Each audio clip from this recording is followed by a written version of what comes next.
క్రీస్తునందు ప్రియ సహోదరి సహోదరులందరికీ కూడా ప్రత్యేకమైనటువంటి ఈస్టర్ శుభాకాంక్షలు తెలియజేస్తూ ఉన్నాను. మంచిది. వాక్యంలోనికి వెళ్లే ముందు అందరం కూడా ప్రార్థన చేసుకుందాం. తరలించుకోండి. పరిశుద్ధులమైన మా పరలోకపు ప్రభువా, సర్వాధికారి, సర్వ సృష్టికర్త, సకల ఆశీర్వాదములకు కారణభూతుడైన మా తండ్రి, మా పరలోకపు ప్రభువా, నిత్యము మాతో ఉన్న దేవా నీకు స్తోత్రాలు. ఆదియు నీవే, అంతము నీవే తండ్రి. ఆయన మమ్మల్ని నడిపించేవాడు నీవే ప్రభువా. ప్రతి విషయంలో మాకు ముందుగా ఉండి ఆయన ముందుకు నడిపించమని నీ మాటలు చెప్పబోతున్నటువంటి నన్ను కూడా ప్రభువా జ్ఞాపకం చేసుకొని నా యొక్క హృదయ ధ్యానంలో కూడా నీ మాటలు ఉంచమని, ప్రతి విషయంలో మాకు సరైనటువంటి జ్ఞానం ముందుకు నడిపించమని, మీరే అన్ని విషయాల్లో తోడేయడమని మా ప్రభువును నీ కుమారుడైనటువంటి యేసుక్రీస్తు వారి యొక్క అద్భుతమైన శ్రేష్టమైన నామములో ఈ ప్రార్థన మిక్కిలి అడిగి ప్రతిమనాడు వేడుకొనుచున్నాం తండ్రి. ఆమేన్. మంచిది. దేవుడు మనకి ఇచ్చినటువంటి ఈ యొక్క అవకాశాన్ని మనం వినియోగించుకుందాం. ప్రియ దేవుని బిడ్డలారా, ఒక వాక్యమును మనము తీసుకొని మిగతా మనం ముందుకు వెళ్దామండి. కీర్తనల గ్రంథము 89వ అధ్యాయము, కీర్తనల గ్రంథము 89వ అధ్యాయము 48వ వచనము చదువుకుందాం. మరణమును చూడక బ్రతుకు నరుడెవడు, పాతాళము యొక్క వశము కాకుండా తనను తాను తప్పించుకొనగలవాడు ఎవడు? చూడండి, పరిశుద్ధ వాక్యము ఎంత స్పష్టంగా తెలియజేస్తూ ఉంది అంటే, ప్రతి విషయాన్ని మనకి కేంద్రీకరించి మన కష్టాన్నైనా, మన సుఖాన్నైనా, మన బాధనైనా ప్రతి దాన్ని మనం ఎక్కడెక్కడో వెతుకుతుంటామేమో కానీ ప్రదేం వెళ్ళరా, ప్రతి దానికి సమాధానం ఎక్కడ ఉంది అంటే నేనైతే చెప్పగలను, పరిశుద్ధ గ్రంథంలో మాత్రమే సమాధానం దొరుకుతుంది. చూడండి ఎంత చక్కనైనటువంటి మాట రాస్తాడు అక్కడ. మరణమును చూడక బ్రతుకు నరుడు ఎవడు? ఈరోజు చరిత్రలో చాలా మంది మనకి కనిపిస్తూ ఉంటారండి. ఒకరు కాదు, ఇద్దరు కాదు. ఎవరెవరయ్యా అంటే ది గ్రేట్ అలెగ్జాండర్. ఎంతమందికి తెలుసు? 33.5 సంవత్సరాల ప్రాయంలో ఆయన జయించలేనిది అంటూ ఏది లేదు. ప్రతిదీ జయించాడు. ప్రతి దేశాన్ని కూడా ఆయన జయించక ముందే వెళుతూ ఉంటే, అయ్యో అలెగ్జాండర్ మా దేశంపై వచ్చాడు, మా దేశంపై దండెత్తడానికి వచ్చాడని దేశాలు కూడా గడగడలాడిపోయాడు. అలాంటి ది గ్రేట్ అలెగ్జాండర్ ఎన్ని దేశాలు జయించినా ఆఖరికి మరణాన్ని జయించలేకపోయాడు. ప్రియదేవులారా, ఆయనేనా అంటే ది గ్రేట్ నెపోలియన్ కూడా మరణాన్ని జయించలేకపోయాడు. ఆయనేనా అంటే యేసుక్రీస్తు ప్రభువారు పుట్టక ముందు గౌతమ బుద్ధుడు అని ఎంతమందికి తెలుసండి? ఒక ఆయన ఉన్నాడు. గౌతమ బుద్ధుడు చాలా అద్భుతమైనటువంటి మాటలు చెప్పారు చాలా మంది జనాంగానికి. ప్రియదేవులారా, ఆయన కూడా చాలా మంది పూజించే వాళ్ళు ఉండొచ్చేమో కానీ ఆఖరికి బుద్ధుడు కూడా మరణాన్ని జయించలేకపోయారు. ప్రియదేవులారా, అంతవరకు మనం వెళ్ళకనక్కర్లేదేమో. ఈరోజు మీ అందరికీ చెప్తున్నాను, మన భారతదేశానికి స్వాతంత్ర్యం తీసుకొని వచ్చినటువంటి మహాత్మా గాంధీ గారికి, ఏమండి, మహాత్మా గాంధీ గారికి కూడా ఒకవేళ మనం చూస్తే ఆయన కూడా మరణాన్ని జయించినట్టుగా లేదు. చరిత్రలో చాలా మంది ఉన్నారండి. చరిత్రని చాలా మంది లిఖించుకోవడానికి వచ్చారేమో కానీ లిఖిత పూర్వకమైనటువంటి సాక్ష్యాధారాలతో, ఏమండి, యేసుక్రీస్తు ప్రభువారిని ఒకవేళ మనం చూడగలిగినట్లయితే ఆయన మరణాన్ని జయించినటువంటి జయవీరుడుగా ఈరోజు చాలా మంది చెప్పుకుంటూ ఉంటారు. ఈరోజు బహుశా ఇక్కడ ఉన్న వాళ్ళు చాలా తక్కువ మంది ఉంటే ఉండొచ్చేమో కానీ ప్రపంచ దేశాలన్నీ కూడా యేసుక్రీస్తు ప్రభువారి యొక్క పునరుద్ధాన దినాన్ని చాలా చక్కగా, అందంగా, ఆర్భాటముతో ఎన్నో దేశాలు ఈ క్షణాన్ని చేసుకుంటున్నాయని మనం తప్పక నమ్మాలి. హల్లెలూయా.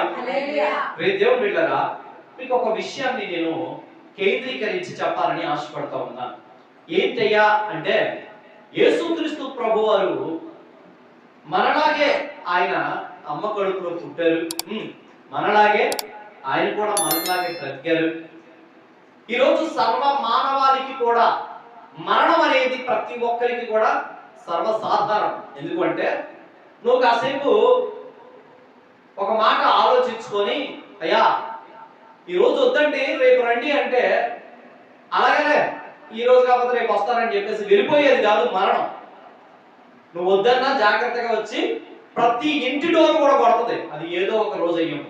హల్లెలూయా. ఏదో ఒక రోజు ఖచ్చితంగా ప్రతి ఇంటి డోరు కొట్టుద్ది. ప్రతి మనిషి కూడా అక్కడికి వెళ్ళాల్సినటువంటి సమయం వచ్చింది. మరణానికి మనవాడని, పైవాడని, బంధువని, శత్రువని, స్నేహితుడని ఇలాంటి తారతమ్యం అవి లేదు, ఎవరికి లేదు. ఎందుకు అంటే మరణానికి ప్రతి ఒక్కడు కూడా చాలా దగ్గర బంధువు అండి. ఎందుకంటే ఎవడు వద్దన్నా, ఎవడు రావద్దన్నా, ఇప్పుడు కాదు తర్వాత సమయం తీసుకుందామని అనుకున్నా నేను వచ్చి తీరుతాను అంటారు. కానీ ఎన్నిసార్లు వచ్చినా అది క్షమించడానికి వీలు లేదు. కారణం ఏంటి అంటే మరణం ప్రతి ఒక్కరిని తాకుతుంది. దేవుని బిడ్డలారా, ఈరోజు మీ అందరికీ యేసుక్రీస్తు ప్రభువారు మరణాన్ని జయించారు. యేసుక్రీస్తు ప్రభువారు మరణాన్ని జయించడానికి గల కారణం ఏంటి? యేసుక్రీస్తు ప్రభువారు మరణపు అంచుల వరకు వెళ్ళి మరణాన్ని చవి చూసి మరణములో నుంచి ఆయన తిరిగి లేవటానికి గల కారణాలు ఏంటి అన్నది ఈరోజు ఖచ్చితంగా మనం నేర్చుకోవాల్సిన వారమైనా. హల్లెలూయా. ఎంతమంది ఈ విషయాన్ని అయ్యా మీరు తెలుసుకోవాలనుకుంటున్నామండి అని ఎంతమందికి ఉంది ఆశ? మీరు చాలా సార్లు గుడ్ ఫ్రైడే మెసేజ్ విన్నారు, ఓకే, పామ్ సండే మెసేజ్ విన్నారు. ఈరోజు పునరుద్ధానపు మెసేజ్ కూడా వింటూ ఉన్నారు. కాకపోతే ఇది సరికొత్తదైనటువంటి మెసేజ్. బహుశా ఇది ఎంతవరకు ఎవరో చెప్పున్నారో చెప్పలేదో నాకు తెలియదు, కానీ దేవుడు ప్రేరేపణ ఇచ్చిన కొలది మనం నేర్చుకుందాం. హల్లెలూయా. ప్రియమైన బిడ్డలారా, యేసుక్రీస్తు ప్రభువారు మరణాన్ని జయించడానికి గల కారణం ఏంటి అంటే, నేనైతే కనుగొన్నాను ఆయనలో ఏ పాపము లేదు. ఏమండి, ఎవరైనా భూమి మీద ఉన్నటువంటి ఏ మనుషుడైనా ఆయన గురించి సాక్ష్యం ఇవ్వగలడా అంటే, ఈరోజు నమ్మిన ప్రతి ఒక్కరము కూడా ఆయన గురించి చాలా దర్జాగా సాక్ష్యం ఇవ్వగలం, చాలా చక్కగా సాక్ష్యం ఇవ్వగలం.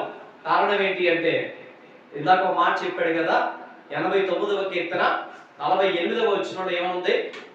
మరణమును చూడక బ్రతుకు నరుడు, మరణాన్ని చూడక ఏ నరుడు బ్రతికున్నాడా లేదా అని కాస్త పక్కన పెడితే, మరణాన్ని చవి చూసి ఆ మరణములో నుంచి తిరిగి లేచినటువంటి సజీవుడైనటువంటి యేసయ్యను నువ్వు నేను కలిగి ఉన్నా. హల్లెలూయా. హల్లెలూయా. అలాంటి సజీవుడైనటువంటి యేసయ్య మరణాన్ని రుచి చూసి కూడా ఆయన తిరిగి రావడానికి కారణాలలో ప్రథమైనటువంటి కారణం ఏంటి అంటే, ఆయనలో ఏ పాపము లేదు. ఓకే, నీవు నేను ఒకవేళ ఆయనలో ఏ పాపము లేదు అంటే, ఒకవేళ మన క్రైస్తవులైతే నమ్ముతారేమో. ఓకే, క్రైస్తవులైతే నమ్ముతారేమో, మరి హైందవులు కూడా నమ్మాలి కదండి. మీరు ఒక మాట ఆలోచించుకోండి. ఒకప్పుడు నేను కూడా ఎక్కడి నుంచి వచ్చినాడో, అక్కడి నుంచి వచ్చినాడమే. గొప్పగా చెప్పుకోవడానికి, కాలం ఎగరేయడానికి ఏమీ కూడా ఇందులో అతిశయానికి ఎవరు పోనక్కర్లా. ఎందుకు అంటే చూడండి, సాక్ష్యం చెప్పేటప్పుడు కూడా కొంతమంది ఏ విధంగా ఫీల్ అవుతారంటే, నేను రాజుల కుటుంబాన్ని నుంచి వచ్చారండి అంటారు. ఓకే, కొంతమంది చెప్తారు నేను బ్రాహ్మణ కుటుంబం నుంచి వచ్చానండి అని చెప్తారు. మరికొందరు అయితే వాళ్ళకు ఉన్నటువంటి కులాలను బట్టి వచ్చారని చెప్తారు. ప్రతి బిడ్డలు ఒక మాట చెప్తారు, ఈ కులాలు అన్నవి ఎక్కడి నుంచి వచ్చినాయి? మనిషిలో నుంచి. మనిషి పుట్టించుకున్నవి, మనిషి అనేవాడు సృష్టించినవి. ప్రతి బిడ్డరా, దేవునికైతే కులాలు లేవు. దేవుడు అనేవాడికి కులంతో సంబంధం లేదు. దేవుడు అనేవాడు అందరినీ ప్రేమించేవాడు అయి ఉండాలి. హల్లెలూయా. అందరినీ ప్రేమించేవాడై ఉండాలి. మొట్టమొదటిగా ఆయన పాపము లేనివాడై ఉండాలి. హల్లెలూయా.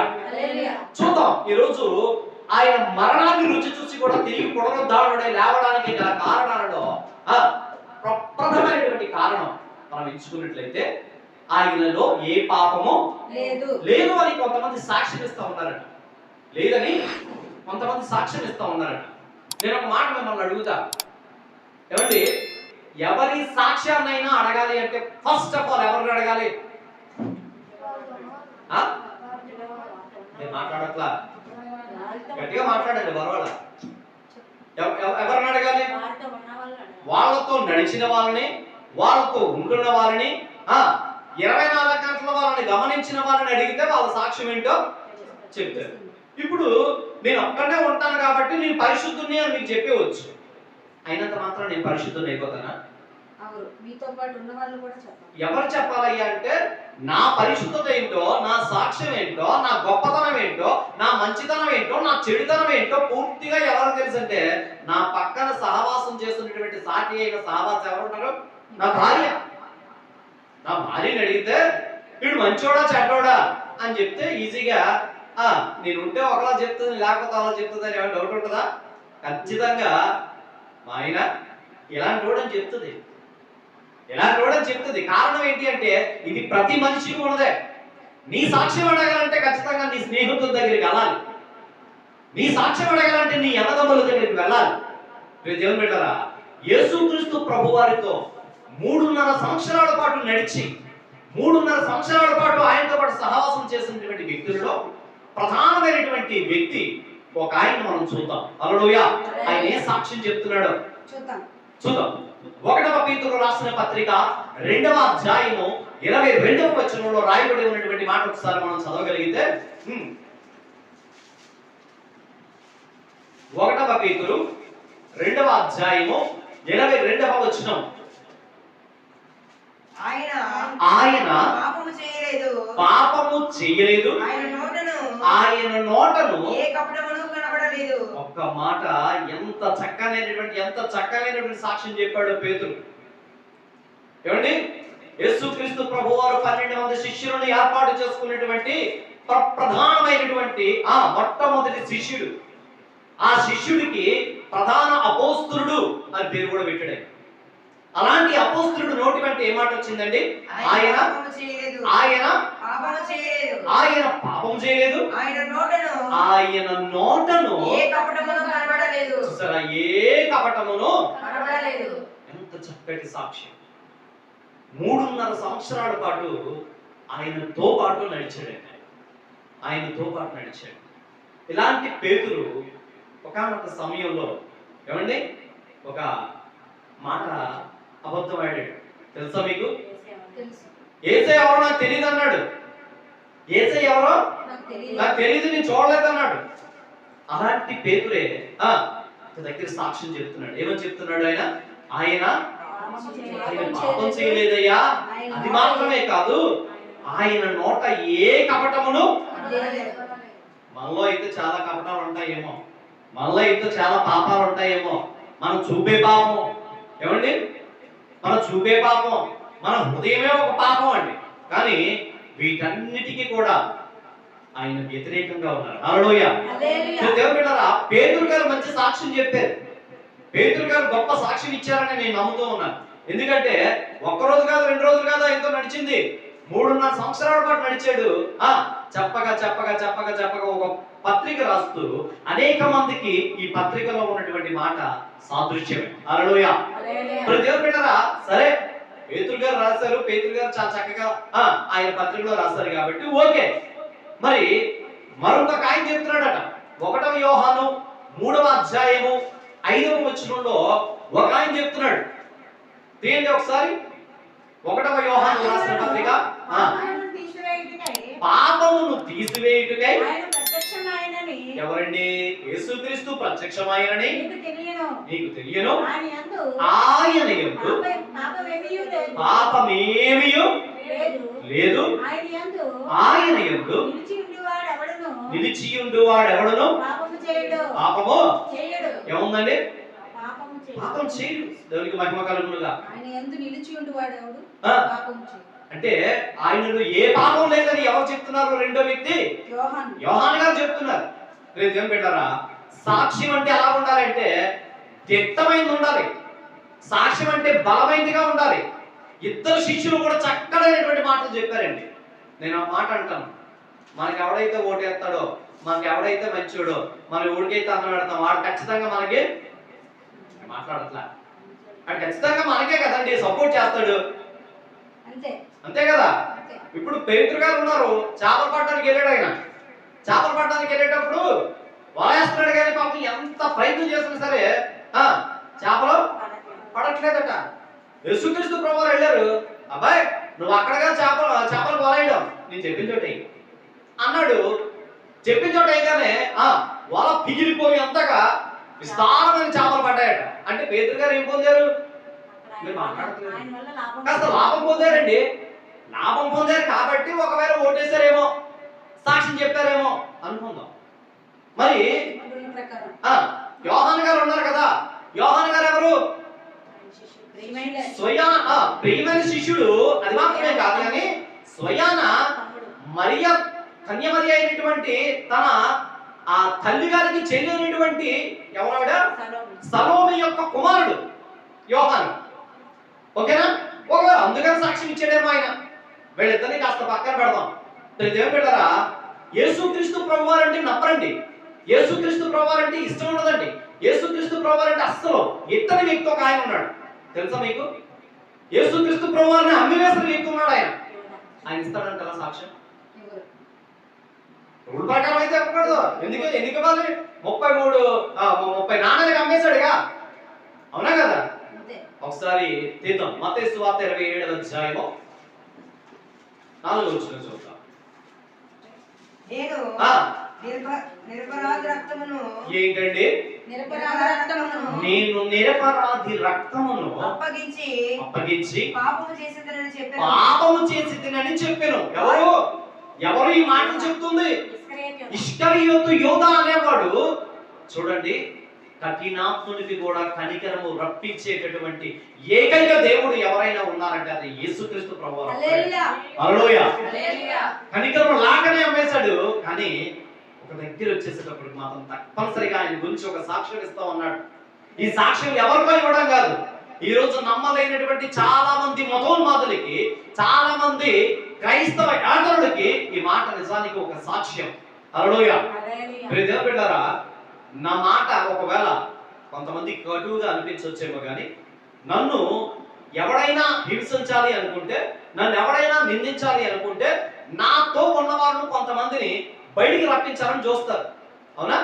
బయటికి రప్పించాలని చూసేటప్పుడు ఎవరైతే కొంతమంది కూర్చొని ప్రార్థన చేస్తూ ఉంటామో ఆ ప్రార్థన చేసిన వ్యక్తుల్లో కొంతమంది బయటికి రాక్కుని వెళ్ళిపోతే, ఏమండి, కొంతమంది బయటికి రాక్కుని వెళ్ళిపోతే వీడు ఒకవేళ మంచోడైతే సాక్ష్యం చెప్తాడు, చెడ్డోడైతే అట్లా చాలా ఉండగానే వేస్ట్ అండి అంటారా లేదా? అంటారా లేదా? మీకు ఒక విషయం తెలుసో లేదో కానీ యేసుక్రీస్తు ప్రభువారు చనిపోయి సమాధిలో ఉన్న తర్వాత కొన్ని రోజులు గడిచిన తర్వాతట, ఈ రోజుల్లో చాలా సంఘాల్లో జరుగుతుంది ఇది కూడా. పేతురు గారు ఆయన అనుకున్నాడట, ఇంకా ఇక నుంచి ఈ సేవ నాకొద్దు. ఏం పిలిచాడో, పిలిచిన ఆయన కూడా వెళ్ళిపోయాడుగా, నేను కూడా వెళ్ళిపోతానని చెప్పేసి ఆయన మళ్ళీ చేపలు పట్టుకోవడానికి వెళ్ళిపోయాడు. మీకు ఆ విషయం తెలుసా? ఆయన మళ్ళీ తిబెరియా సముద్రం దగ్గరికి వెళ్ళి మళ్ళీ చేపలు పట్టేసుకోవడానికి వెళ్ళిపోతున్నాడు. వెళ్ళిపోగా ఆయన ఒక్కడే వెళ్ళలేదండి, ఇంకొక 6 పట్టుకుపోయాడు. అర్థమవుతుందా? ఆయన ఒక్కడే వెళ్ళడమే కాదు, ఇంకొక 6 పట్టుకుపోయాడు. ఆ తర్వాత మళ్ళీ యేసుక్రీస్తు ప్రభువారు వెళ్ళి మాట్లాడితే, హల్లెలూయా, మాట్లాడిన తర్వాత చాలా రోజులు గడిచిపోయిన తర్వాత 1వ పేతురు రాసిన పత్రిక 2వ అధ్యాయం 22వ వచనంలో సాక్ష్యం ఇస్తా ఉన్నాడు ఆయన. దేవుని బిడ్డలారా, ఒక మాట చెప్తాను, ఆయనలో ఏ పాపమును లేదు. అందుకనే ఆయన పునరుద్ధానుడు అవ్వడానికి మూల కారణమైంది. పాపము చేసేవాడు పాపానికి దాసుడు అవుతాడని దేవుని వాక్యం సాధిస్తుంది. పాపం చేసేవాడు పాపానికి దాసుడు అవుతాడండి. పాపాన్ని జయించలేడు, పాపాన్ని జయించి బయటికి రాలేడు. పాపము ఆయనలో ఏమీ లేదు కనుకనే, ఏ కపటము లేదు ఆయనలో ఏ కపటము లేదు కనుకనే ఆయన మరణాన్ని జయించారు. జయించాడు. హల్లెలూయా. హల్లెలూయా. ఎందుకు చేతులు ఉన్నాయనే నేను భావిస్తా ఉన్నా. దేవునికి మహిమ కలుగునుగా. హల్లెలూయా. దేవుని బిడ్డలారా, ఆయనలో మొట్టమొదటిది ఆయనలో ఏ పాపమును లేదు. లేదు. రెండవది నాకు తెలిసినంత వరకు ఈ రోజు వరకు కూడా క్రీస్తు అనడానికి మనందరము కూడా దేవుని బిడ్డలారా ముందుకు వస్తున్నాం. అయితే క్రీస్తు క్రీస్తు క్రీస్తు అంటున్నాం కానీ నేనైతే ఒక నిర్వచనం చెప్పాలని ఆశపడతా ఉన్నాను. దేవుని బిడ్డలారా, చికెన్ బిర్యానీ ఎంతమంది తిన్నారు ఇక్కడ? అందరూ తింటారు సార్. చేతులు మాత్రం ఎత్తట్లేదు. తిన్నాం. చికెన్ బిర్యానీలో చికెన్ లేకపోతే బిర్యానీకి వాల్యూ ఉంటుందా? దాని బిర్యానీ అంటారు, చికెన్ బిర్యానీ అంటారు. చికెన్ బిర్యానీ అంటారు. అంటే చికెన్ ప్రాముఖ్యం. చికెన్ బిర్యానీ అని పేరు పెట్టిన తర్వాత చికెన్ లేకపోతే, దానికి చికెన్ బిర్యానీ అని పేరు ఉంది. ఒకవేళ మటన్ బిర్యానీ అని పేరు పెట్టిన తర్వాత మటన్ లేకపోతే దాని ప్రాముఖ్యం ఏముంది? అంతేగా. ఇప్పుడు యేసు అనే ఈ పేరుకి తగ్గట్టుగా క్రీస్తు అని పక్కన పేరు పెట్టకపోతే యేసుక్రీస్తు ప్రభు వారికి ఆ వాల్యూ అనేది రాదు. హల్లెలూయా. హల్లెలూయా. యేసు అనే పేరు మాత్రమే. కానీ ఆ యేసు క్రీస్తు ఎప్పుడయ్యాడు అంటే మరణాన్ని జయించిన తర్వాతనే. హల్లెలూయా. మరణాన్ని జయించిన తర్వాతనే క్రీస్తుగా ప్రకటించబడ్డాడు. మనలో ఈ రోజు వరకు నిలబడి ఉన్నాడు. హల్లెలూయా. దేవుని బిడ్డలారా, ఆయన క్రీస్తు అనబడడానికి కారణం ఏంటి అంటే ఆయనలో పరిపూర్ణముగా ప్రేమను మాత్రమే దాచుకున్నాడు. హల్లెలూయా. హల్లెలూయా. హల్లెలూయా. ఏం దాచుకున్నాడండి? ఆయనలో పరిపూర్ణముగా ప్రేమను మాత్రమే దాచుకున్నాడండి. ఎక్కడ చూడండి, పరిశుద్ధ గ్రంథం మొత్తం వెతికినా యేసుక్రీస్తు ప్రభువు కత్తుడుకుని బయలుదేరి నలుగురు బాధేశాడండి, నలుగురు నరికేశాడండి, ఎక్కడ లేదు. ఉందా? లేదు. పోనీ సమరసంహారెడ్లాగా ఒక గొడ్డలను పట్టుకొని వీళ్ళు బయలుదేరాడండి? లేదు. లేదు. కారణం ఏంటంటారు? ఆయన శత్రువుని కూడా ప్రేమించాడు. అన్నాడా లేదా? శత్రువుని కూడా ప్రేమించమన్నాడు. శత్రువుల కొరకు కూడా ప్రార్థన చేయమన్నాడు. ఆయన చెప్పిన మాటలలో అతి ప్రాముఖ్యమైనటువంటి మాట ఏంటి అంటే ప్రేమే. హల్లెలూయా. ఈరోజు చాలా వరకు క్రైస్తవ్యం వ్యాపిస్తుంది అంటే దేని వలన? దేని వలన? నువ్వేదో వాక్యం చెప్తావని ఎవడు నీ దగ్గర రాడు. నిజం చెప్పనా? నువ్వు వాక్యం చెప్తే వినలేక విసిగెక్కి పోతా ఉంటారేమో తప్ప వాక్యానికి అయితే ఎవడు రాడండి. వాక్యానికి అయితే ఖచ్చితంగా వాక్యముతో పాటు ఏముండాలి? ప్రేమ ఉండాలి. యేసుతో పాటు క్రీస్తు ఉంటేనే దానికి విలువ ఎలా అయితే ఉంటుందో వాక్యముతో పాటు ఖచ్చితంగా వాక్యంతో కూడిన ప్రేమ నీ దగ్గర ఉంటేనే క్రీస్తును బట్టి యేసు క్రీస్తు వారి యొక్క శిష్యులు అనబడినటువంటి మనందరము కూడా క్రీస్తుని ప్రకటించాలి అంటే ముందు ప్రేమని వ్యక్తపరచాలి. హల్లెలూయా. ఏం వ్యక్తపరచాలి? ప్రేమను వ్యక్తపరచాలి. పాత నిబంధన గ్రంథం అంతా చూస్తే ప్రేమ అనేది తరిగిపోయి తక్కువైపోయి ఎక్కడ కూడా ప్రేమ కనిపించలేదట. అర్థమైందండి? ఈ లోక ప్రేమ కాదు, యేసయ్య ప్రేమ. ఎక్కడ కూడా ప్రేమ కనబడేది కాదట. ఆ ప్రేమ ఒకవేళ ఎంతవరకు ఉండేది అంటే ఆ ప్రేమ కూడా కపటమైన ప్రేమే. ఆ ప్రేమ ఎంతవరకు ఉండేది అంటే ఆ ప్రేమ ఎక్కడ చూసినా సరే ఏదో ఒక ఆశించే ప్రేమే. కానీ యేసుక్రీస్తు ప్రభువారు పుట్టిన తర్వాత, యేసుక్రీస్తు ప్రభువారు మనతో నడిచిన తర్వాత, యేసుక్రీస్తు ప్రభువారు చనిపోయిన తర్వాత, యేసుక్రీస్తు ప్రభువారు లేచినటువంటి ఆ కారణం ఏదైనా ఉంది అంటే ఆయన రావడానికి మరొక ముఖ్యమైనటువంటి కారణం ఆయనలో ఉన్నటువంటి ప్రేమ. హల్లెలూయా. ఏంటయ్యా మీరు ప్రేమ ప్రేమ అంటారు? అసలు ప్రేమకి ఆయన రావడానికి కారణం ఏంటి అంటే దేవుడు ఒక విషయం చెప్తారు. ఈరోజు చాలా మంది మతోన్మాదులు అడిగే ఒక క్వశ్చన్ ఏంటో తెలుసా? నీ కొరకు యేసుక్రీస్తు ప్రభువారు ఎందుకు చచ్చిపోవాలి? ఏమండి? అందరికి చాలా మంది డౌట్ ఉందా లేదా? నీ కోసం నా కోసం ఆయన ఎందుకు చచ్చిపోవాలి? దేవుడై ఉన్నవాడు ఎందుకు చచ్చిపోవాలి అని అన్నాడు.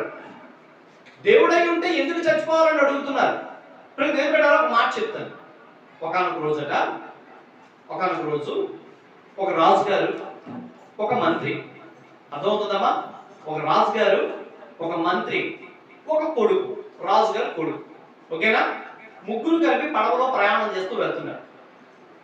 ముగ్గురు ప్రయాణం చేస్తూ వెళ్తూ ఉంటే ఈ మంత్రి గారు యేసు ప్రభువుని నమ్ముకున్నాడు. రాజుగారు నమ్మరా.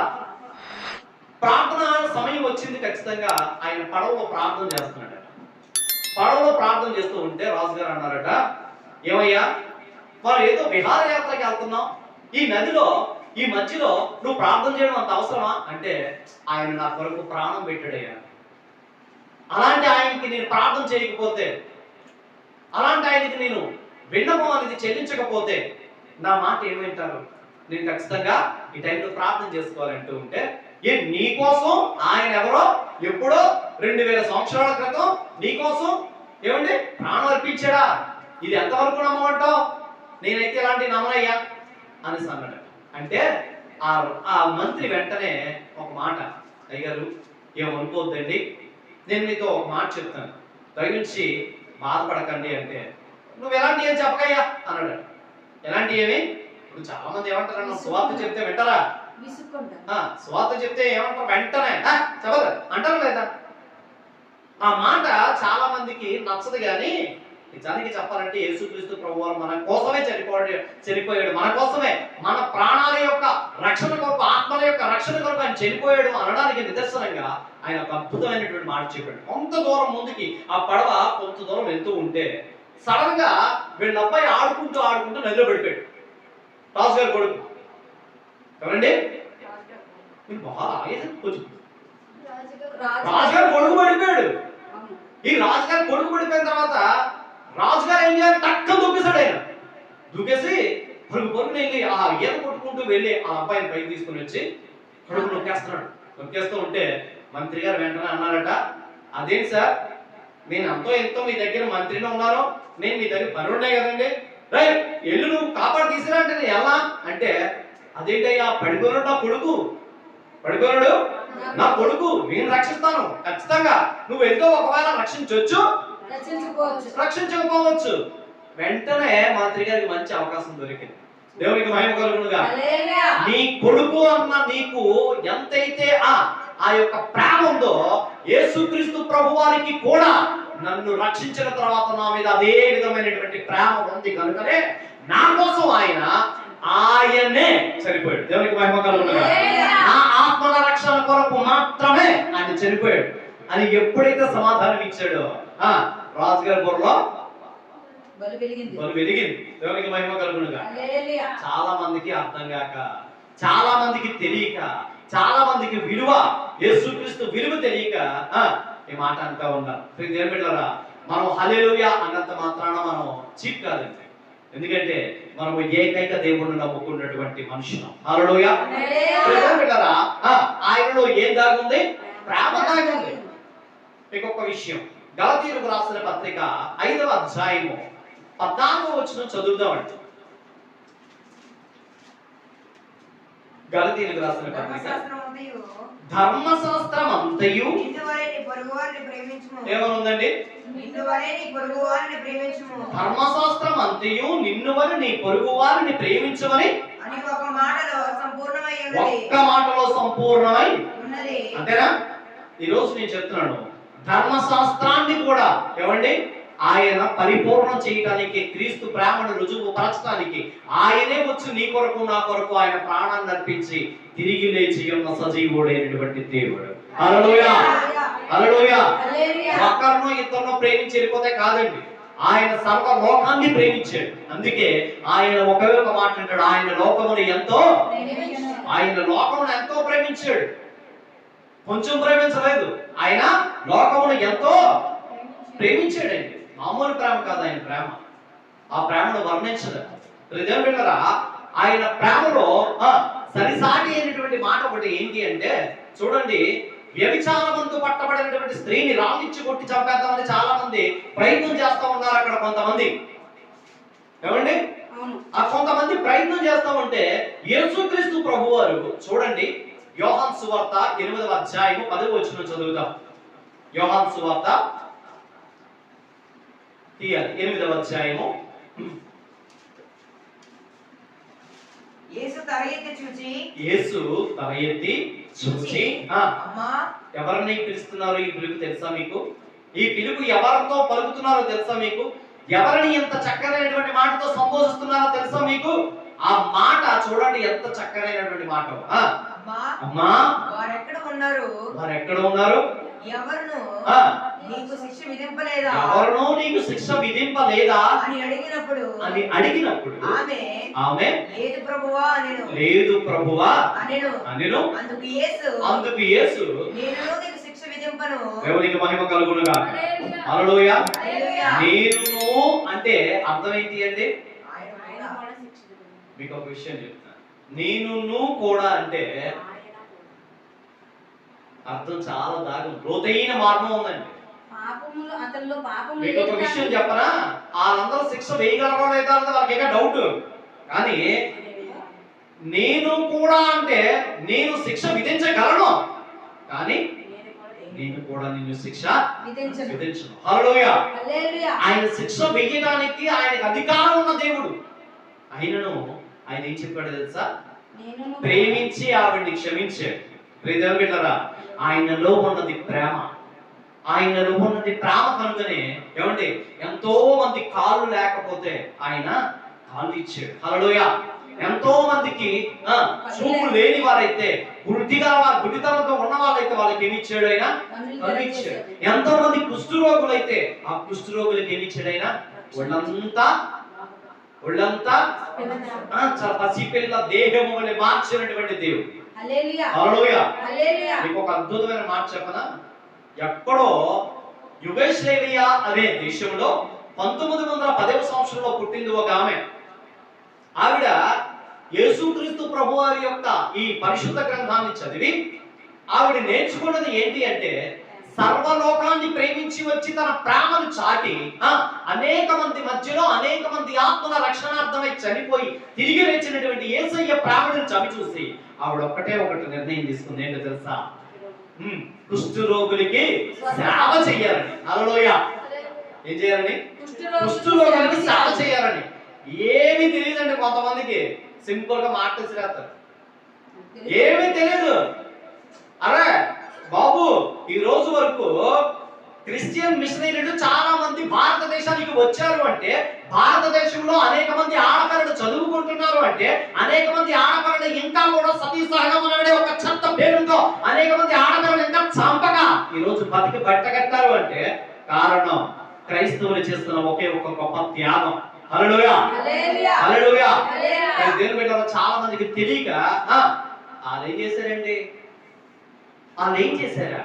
వాళ్ళు చేసినయే ప్రతిదీ వాళ్ళు చేసినయే. ఈరోజు అనుభవించిన ప్రతిదీ కూడా మనం అనుభవించేస్తున్నామేమో కానీ వాళ్ళు చేసిన త్యాగాన్ని మాత్రం మర్చిపోతున్నాం. మధ్యలో ఎవడో వచ్చాడు బ్రిటిషోడు పనికిమాలుడు, ఆయన పేరు చెప్పి మాత్రం బ్రిటిషోడు మతం అంటున్నారు. నిజానికి చెప్పాలంటే బ్రిటిషోడు మతానికి మనకి ఏమైనా సంబంధం ఉందండి? బ్రిటిషోడు ఒకవేళ నిజంగా క్రైస్తవ మతాన్ని స్వీకరించినోడైతే, క్రైస్తవ్యాన్ని అందుకున్నోడైతే, క్రైస్తవంలో ఉన్న ప్రేమను నిజంగా రుచి చూసినోడైతే భారతదేశంలోకి వచ్చి ఆ స్త్రీలను బిడ్డలను ఎంతమందిని చంపేసాడంటాడు. అలాంటోడుతో అసలు కనీసం మనకి పోలిక ఏమైనా ఉంటుందా? సరే, నేను ఒక మాట చెప్తాను. మరి యుగోస్లావియా అనే దేశం కూడా పరదేశం కదా, ఏమండి? పరదేశం కదా. ఆ దేశానికి మనకి సంబంధం లేదు కదా. మరి ఆవిడ ఎందుకు అంత కష్టపడి ఆ దేశాన్ని విడిచిపెట్టి ఈ దేశంలోకి వచ్చి ఏమండి ఏదది కోల్కతా నేను చూశాను, నేను కళ్ళారా చూశాను. ఎవరు నమ్మినా నమ్మకం, నేను సాక్ష్యం చెప్తాను. ఆవిడ చేసినటువంటి సేవా పరీక్షను నేను చూశానండి.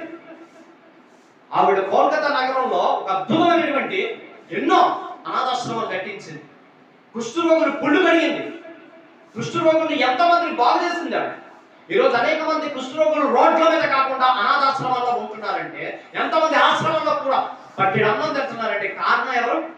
Mother Teresa. హల్లెలూయా. దేవుని బిడ్డలారా, క్రీస్తు ప్రేమను చవి చూసిన వాడు మాత్రమే ఇతరులకు ప్రేమ పంచే అవకాశమైన ఆతిథ్యమైన అవతల వాడికి ఇవ్వగలడు. నేను అంటాను, ఆవిడ ఎంతగానో ప్రేమించింది, ఎంతగానో వాక్యాన్ని రుచి చూసింది. హల్లెలూయా. ఈరోజు చాలా మంది అండి బైబిల్ చదువుతారు, వాక్యాలు చదువుతారు, ఈ వాక్యంలో ఉన్నదాన్ని మాత్రం ఎవరు పాటించరు. నిజంగా చెబుతున్నా. ఎందుకు అంటే వాక్యంలో ఒక అద్భుతమైన మాట ఉంది. తీయండి ఒకసారి, తీయండి. గలాతీయులకు రాసిన పత్రిక 6వ అధ్యాయం 6వ వచనంలో ఒక అద్భుత మాట ఉంటుంది. చూడండి ఒకసారి. వాక్యోపదేశము పొందినవాడు ఉపదేశించువానికి మంచి పదార్థములన్నిటిలో భాగ్యమియ్యవలెను. ఏమివ్వాలి? భాగ్యమియ్యవలెను. నేను తప్పు చెప్పానా? చెప్పలేదు. ఏముందండి అక్కడ? ఉపదేశించువాడు ఉపదేశము పొందువాడు ఉపదేశించువానికి మంచి పదార్థములో భాగమియ్యవలెను. ఏమివ్వాలి? భాగమియ్యాలి. ఈరోజు ఎంతమంది ఇస్తున్నారు అండి?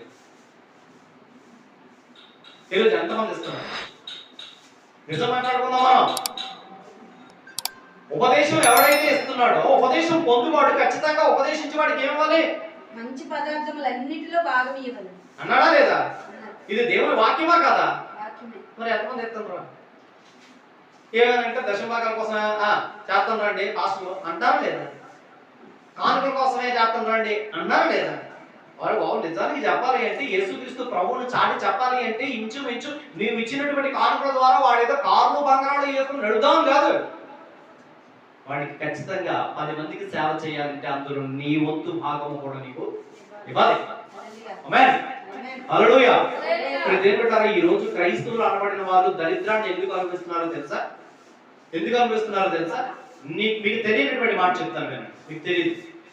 ఇది నేను చరిత్ర గ్రంథాలు కొన్ని చదివితే అందులో నాకు బయలుపరచబడినటువంటి ఒక అద్భుతమైనటువంటి సత్యం. ఏదైనా తోట ఉంది కదా, ఏదైనా తోటలో అన్నీ ఉన్నాయి.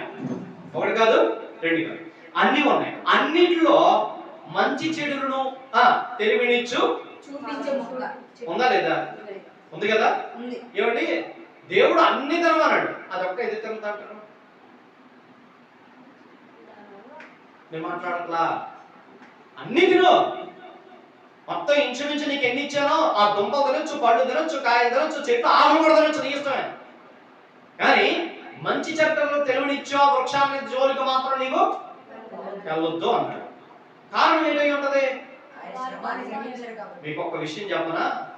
అక్కడికి వెళ్ళొద్దు అన్నాడంటే అందులో దేవుడు ఏదో సృష్టి రహస్యాన్ని దాచి ఉంచాడు. హల్లెలూయా. ఆ సృష్టి రహస్యాన్ని దాచి ఉంచాడు కాబట్టి ఈ లోకంలో మానవుడు ఎలా అయితే గడుపుతున్నాడో తెలుసా? అన్ని కావాలి, అది కూడా కావాలి. అర్థమవుతుందా? అన్ని కావాలి, అది కూడా కావాలి. అంటే ఈరోజు చాలా మంది ఏం చేస్తున్నారంటే ఎంత సంపాదిస్తున్నారో 90 ఆడు తీసుకొని ఆ 100లో ఉన్నటువంటి మొట్టమొదటి భాగం కూడా నాదే అంటున్నాడు. అర్థమైందా? అర్థమైందా? దశభాగం ఎవరికి ఇవ్వాలి? ఉపదేశించిన దేవునికి ఇవ్వాలి. ఖచ్చితంగా దేవునికి చెల్లించాల్సింది చెల్లించాలి. ఎవరు చెల్లిస్తున్నాడు? 9% నువ్వే తీసుకో. ఒకవేళ 10 రూపాయలు సంపాదిస్తే 9 రూపాయలు నీయే అంటున్నాడు. రూపాయి నా అంటున్నాడు. నాదని చెప్పినా సరే ఆ రూపాయలు నాకే కావాలి. మీకు ఒక విషయం చెప్పనా? ఓరగనే అవ్వమ్మ పడిపోలేదండి, ఓరగనే ఆదాము పడిపోలేదండి, ఓరగనే క్రైస్తవులు ఈరోజు దరిద్రాన్ని అనుభవించట్లేదండి. ప్రతి ఒక్కరు చేస్తున్న పని ఏంటి అంటే ఏదైతే దేవుడు వద్దు అంటున్నాడో ఆ వద్దు అన్నదని నాకు కావాలనుకున్నాడు కాబట్టి ప్రతి ఒక్కడు దరిద్రంలో మునిగిపోతా ఉన్నాడు. హల్లెలూయా. దేవుని బిడ్డలారా ఒక మాట చెప్పనా? దేవుడు ప్రేమించాడు కనుకనే ప్రేమను నీకు పంచాలని, ప్రేమను నీకు ఇవ్వాలని, ప్రేమ ద్వారా మాత్రమే నీకు సాధించాలని ఆయన ముందుకు వస్తా ఉన్నాడు. ఈరోజు ప్రతి పాస్టర్ గారు వచ్చి ఆయన కోట్లు సంపాదించాలని వాక్యం చెప్పడు. కోట్లు సంపాదించాలని చెప్పేసి కార్లు బంగారాలు సంపాదించాలని చెప్పేసి రాడు. మీకు విషయం చెప్పనా? అవకాశం దొరకదా కానీ వాడు చేసినట్టు మేలు ఇంకొకటి చేయడండి. హల్లెలూయా. మీకు తెలుసా 2 రోజుల క్రితం జరిగింది. నేను చెప్పొచ్చో చెప్పకూడదు నాకు తెలియదు. ఇది చెప్పకపోతే నాకు తప్పు. నేనంటే నచ్చదండి కొంతమందికి. కానీ రాత్రి కూడా వచ్చి టక్ టక్ టక్ టక్ అని చెప్పేసరికి తలుపు కొట్టేసరికి సార్ రావాలనేసరికి నాకు ఆ రోజు బాగా ఒళ్ళంతా నీరసం అయిపోయింది. గుడ్ ఫ్రైడే రోజునే ఒళ్ళంతా నీరసం అయిపోయింది. ఆ పరిస్థితి బాగోపోయింది. సరే ఒక అమ్మాయి ప్రాణాపాయ స్థితిలో ఉందని చెప్పేసి ఖచ్చితంగా వెళ్ళాను. ఎవరికి మహిమ కలుగును గాక. అక్కడ చెప్పిన సాక్ష్యం ఏంటో తెలుసా? అయ్యా ఎంతో మంది రెడీగా రాలేదండి, కానీ మీరు మాత్రం రాను అనలేదు. వచ్చి ఈరోజు ఆ పిల్ల యొక్క కడుపు నొప్పి గురించి ఎంత ప్రాధాయపడుతున్నారు, డాక్టర్లు ఎంతగా అడుగుతున్నారంటే నిజంగా దేవుడు మీలో ఉన్నాడు, ప్రార్థన చెయ్యండి అయ్యా అని చెప్పేసి అందరూ అడిగారండి. హల్లెలూయా. ప్రార్థన చేయండి అని చెప్పారు. ఎందుకు అంటే మనలో ఏముంది? ప్రేమ. హల్లెలూయా.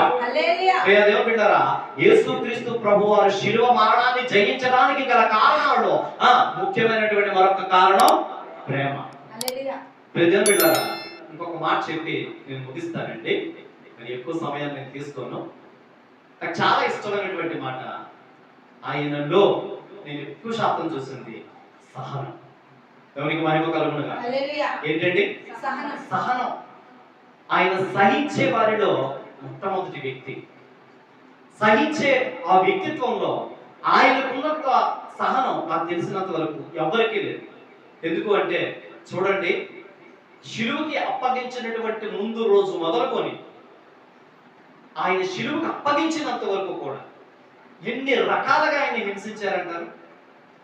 ఒకటా రెండా ఎన్ని దెబ్బలు కొట్టారు, ఎన్ని మాటలు అనకూడని మాటలు అన్నారు, ఎన్ని రకాలుగా ఈ యొక్క చర్మంపై, ఈ యొక్క మొహంపై ఎన్ని గుద్దులు గుద్దారు. అవన్నీ ఒక ఎత్తు అయితే చూడండి, మనిషి 4 దెబ్బలు కాయడానికి సిద్ధపడిపోతాడేమో కానీ ఒక్క మాట మాత్రం అవమానించారు. చాలా అవమానించారా లేదా? ఒక విధంగా మామూలుగా అవమానించదు ఆయన్ని. దైవ దూషకుడు అన్నారు. ఈ యొక్క దేశానికి, ఈ యొక్క రాజ్యానికి వీడు మంచోడు కాదు అన్నారు. వీడు తండ్రికి ఎవరు దేవుని యొక్క కుమారుడట అని ప్రకటించుకుంటున్నాడు అన్నారు. అదంతా మాత్రం ఒక ఎత్తు అయితే ఆయన మొహం మీద మూసారు. ఎంత దారుణం ఇది! ఈ దారుణాన్ని కూడా నిజంగా చెప్పాలి అంటే మనమైతే ఒకవేళ అదే స్థాయిలో ఉంటే మనం సహించగలుగుతామా? మనలో ఒక మాట అనక ముందే మనం తాసుపావుల్లా వెళుతాం ఒక్కొక్కరోన. అవునా కదా? మాట్లాడట్లేదు. అవును. ఎప్పుడైనా ఒక మాట అనక ముందు ఫస్ట్ ఆఫ్ ఆల్ మనం ఏంటి టక్కన లెగుస్తాం. నువ్వు నన్ను అనేది ఏంట్రా?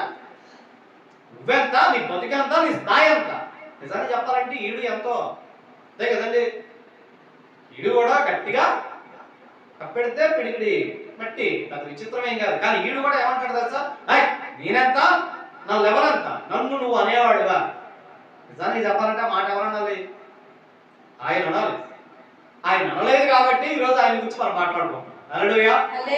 బిడ్డలారా, సహించే గుణం ఆయనకి మాత్రమే. అందుకే చూడండి, ఎన్ని రకాలుగా హింసించినా, ఎన్ని రకాలుగా బాధ పెట్టినా, ఎన్ని రకాలుగా ఆయన్ని అనకూడనటువంటి మాటలు అన్నా శిలువపై పలికిన మొట్టమొదటి మాట ఏంటది?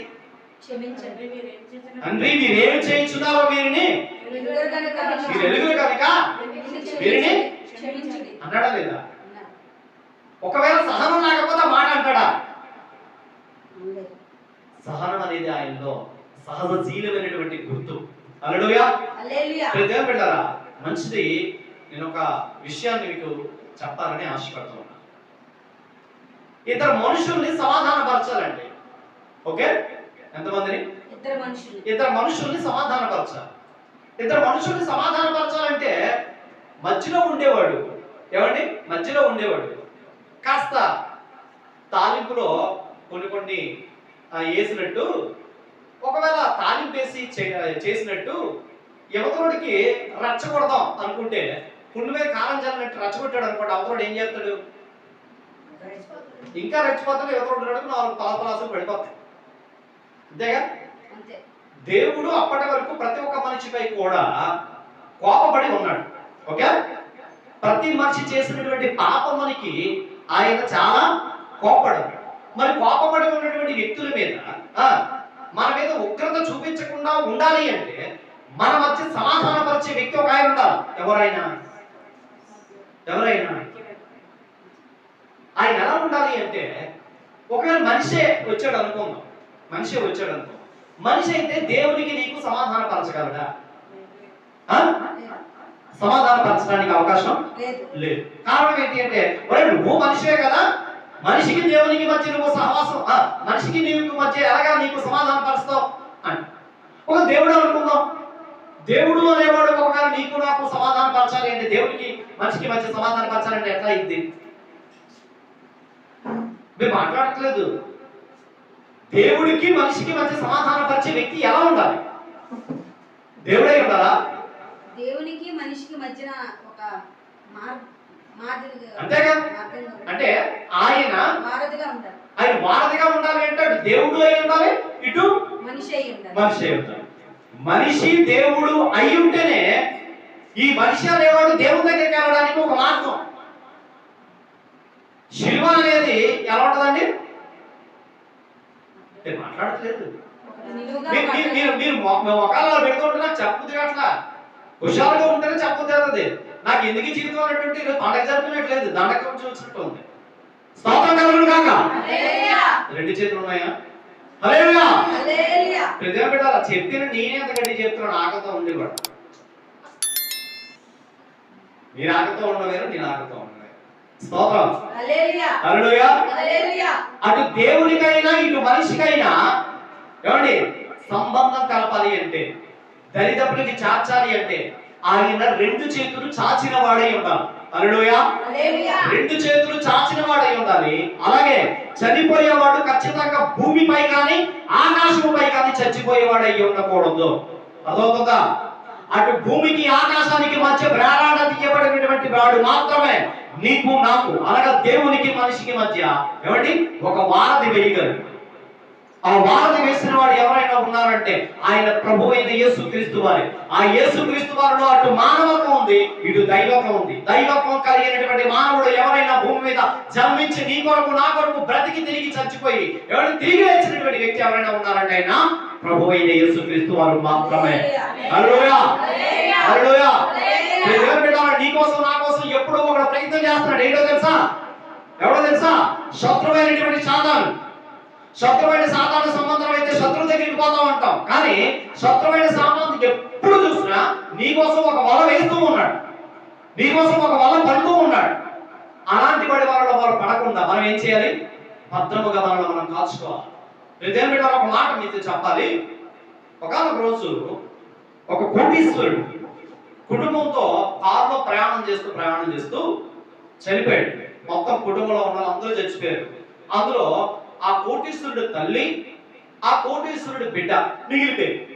మీకు బాగా అర్థం అవుతుందని నేను అనుకుంటున్నాను. కోటీశ్వరుడు ప్రయాణం చేస్తూ కారులో యాక్సిడెంట్ గురై మొత్తం అందరూ చచ్చిపోయారు.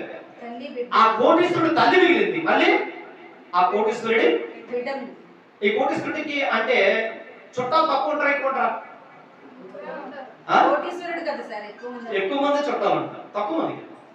సరే, వెళ్తూ ఉంటే వీళ్ళిద్దరు మిగిలారు కదా, వీళ్ళిద్దరికి కోట్లు ఉన్నాయి అన్న విషయం తెలియదు. బిడ్డ చిన్న బిడ్డ, ఇవి బాగా ముసలాడు. సరే ఎందుకు కదా అని చెప్పేసి ఎక్కడో ఒక ఇల్లు ఉంది, ఆ ఇంట్లో మెల్లిగా వీళ్ళిద్దరు తలదాచుకుంటున్నారు. వీళ్ళు ఇటువంటి పరిస్థితుల్లో ఉన్నారని చెప్పేసి ఏ చుట్టం దరిదాపులకు రాలా, ఒక్కరోజు కూడా చూడలా, వీళ్ళని పట్టించుకోలే. అయితే కొన్ని రోజులు గడిచిన తర్వాత సడన్ గా ఏ ఇంట్లో అయితే ఉన్నారో ఆ ఇంటికి ఫుల్గా అగ్ని ప్రమాదం ఏర్పడింది. అర్థమైందమ్మా? అగ్ని ప్రమాదం ఏర్పడింది. అగ్ని ప్రమాదం ఏర్పడిన తర్వాత ఈ అగ్ని ప్రమాదంలో ఈ బిడ్డను రక్షించిపోయి ముసలాడు చచ్చిపోయింది. అర్థమవుతుందా మీకు? ఈ బిడ్డను రక్షించిపోయి ముసలాడు చచ్చిపోయింది. బిడ్డ ఒక్కడే అయిపోయాడు. ఈ బిడ్డ ఒక్కడైపోయిన తర్వాత పేపర్ వాళ్ళు వచ్చేసారు, టీవీ వాళ్ళు వచ్చేసారు, అందరూ వచ్చేసి ఈ బిడ్డ ఎవరితో అలాగే ఏంటి అనేసి మొత్తం ఆయన గురించి ఎంక్వైరీ చేస్తే ఆయన 100 కోట్లకి అధిపతి. ఒక 100 కోట్ల రూపాయలు ఆయన యొక్క ఆస్తి ఉంది. ఇప్పుడు ఎక్కడెక్కడైతే చుట్టాలు ఉన్నారో బంధువులు ఉన్నారో అందరూ వచ్చేస్తున్నారు. అందరూ వచ్చేస్తూ ఉంటే చాలా మంది అనుకున్నారట ఈ బిడ్డ నాకు చెందుతాడు, ఈ బిడ్డ, ఎందుకంటే బిడ్డ వెళ్తే ఆటోమేటిక్ గా. అయితే ఇక్కడ ఒక విషయం జరిగింది. ఏంటి అంటే ఈ బిడ్డని కాపాడే క్రమంలో ఒక ఆయన ఈ ముసలావిని రక్షిద్దాం అనుకున్నాడు, కానీ ముసలావిడి చచ్చిపోయింది. ఈ బిడ్డను రక్షించే టైంలో అతనికి ఒళ్ళంతా కూడా మొత్తం కాలిపోయిందట, కానీ ఆయన మాత్రం ఈ మధ్యలోకి రాలే, వెళ్ళిపోయాడు. రక్షించాడు, వెళ్ళిపోయాడు. వెళ్ళిపోయిన తర్వాత ఈ కోర్టులోని ఈ జనాలందరూ కూడా ఈ అబ్బాయి కోసం కేసు వేస్తున్నారు. ఈ అబ్బాయి కోసం, ఈ అబ్బాయి మావాడంటే ఈ అబ్బాయి మావాడు. ఎందుకంటే ఎందుకు మావాడు అంటున్నారు?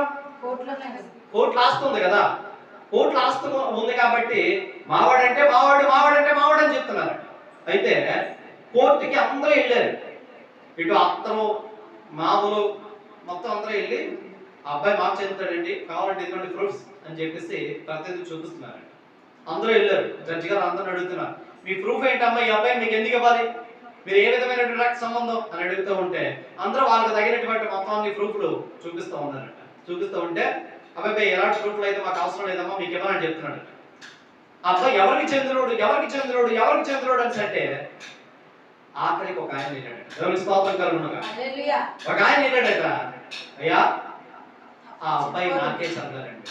ఎందుకు చెందాలి అంటే ఆ అబ్బాయి కోసం నేను ప్రాణానికి తెగించి నేను ఒళ్ళంతా కాల్చుకున్నాను. దేవుని స్తోత్రం కలుగునుగా. హల్లెలూయా. ఒళ్ళంతా కాల్చుకున్నాను. నా ఒంటి మీద ఉన్న గాయాలే, నా ఒంటి మీద ఉన్నటువంటి ఈ యొక్క బొబ్బలే దానికి ఆధారం అని చూపించి ఒక మాట అన్నాడట, మా కోటులతో నాకు పని లేదయ్యా, నాకు అబ్బాయిని ఇస్తే చాలు పెంచుకుంటాను. దేవునికి స్తోత్రం కలుగునుగా. ఈ రోజు నీ కోసం గాయాలు పాలైనటువంటి యేసుక్రీస్తు వారే నీకు కోట్ల కంటే విలువైనటువంటి పరలోక రాజ్యాన్ని ఇవ్వడానికి సిద్ధంగా ఉన్నారు. హల్లెలూయా. మనం ఒకవేళ అలా సిద్ధపాటు కలిగి ఉంటే ఏమంటున్నారు, సిద్ధపాటు కలిగి ఉంటే ఖచ్చితంగా మనం కూడా ఆయన పరలోక రాజ్యంలో వారసులు అవడానికి సిద్ధంగా ఉంటాం. హల్లెలూయా. బిడ్డలారా, ఆయన ఊరకనే పునరుద్ధానుడు అవ్వాల, ఆయన ఊరకనే పునరుద్ధానం జయించిరాల, ఆయన ఊరకనే మరణాన్ని జయించిరాల. ఈ ప్రపంచంలో ఉన్నటువంటి ప్రతి ఒక్కరూ కూడా ఏమండి, కామాన్ని జయించే వాళ్ళు చాలా మంది ఉన్నారేమో, మరణాన్ని జయించే వాళ్ళు ఎవ్వరు లేరు. హల్లెలూయా. మరణాన్ని జయించేవాడు ఎవడు లేడు. చాలా మంది నేను దేవుడిని అనుకుంటే చాలా మంది వచ్చారేమో, నేను దేవుడిని అనుకుంటే చాలా మంది వచ్చారేమో, కానీ నేనే దేవుడిని అనుకునేవాడు మాత్రం ఎవరో రా. నేనే దేవుడిని అనాలి అంటే ఫస్ట్ ఆఫ్ ఆల్ గట్స్ ఉండాలి. నీకు ఒక విషయం చెప్పనా, భూమి మీద ఏది జయించలేనటువంటి మనుషులు నేను అన్నీ చేసేసాను అంటున్నారు, నేను అన్నీ జయించేశాను అంటున్నారు. కానీ ఏమీ చేసినా చేయకపోయినా సరే ఒకటి, వీడికే ఇంత గర్వం ఉంటే అన్నీ జయించిన వ్యక్తి అని.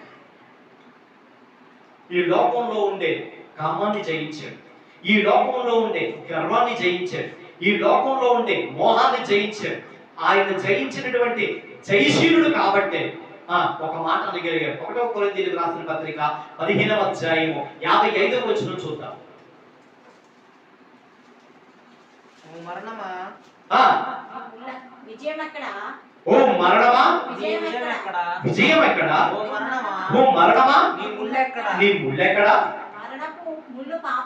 మరణపు ముళ్ళు ఏంటండి? మరణపు ముళ్ళు పాపము, పాపముకున్న బలము అంతే కదా. ఈరోజు ఒక విషయం, ఈ మాట ఎవరు చెప్పగలరు? మరణపు ముళ్ళు విరిచిన జయ వీరుడు జయశీలుడు హల్లెలూయా ఆయన ఒక్కనే. ఈ లోకంలో ఉండే ప్రతి ఒక్క పాపాన్ని జయించగలిగినటువంటి ఒకే ఒక్క ధీరుడు యేసయ్య ఒక్కరే. యేసయ్య ఊరకనే క్రీస్తు అవ్వల, యేసయ్య పక్కన క్రీస్తు ఉండాలి అంటే ఆయన మరణాన్ని జయించగలిగి ఉన్నాడు కాబట్టి ఆయనకి పెట్టింది పేరు యేసు క్రీస్తు. హల్లెలూయా. ఆయన ఒకసారి చూడండి, మత్తయి సువార్తలో 28వ అధ్యాయంలో 6వ వచనంలో ఒక మాట రాయబడి ఉంది.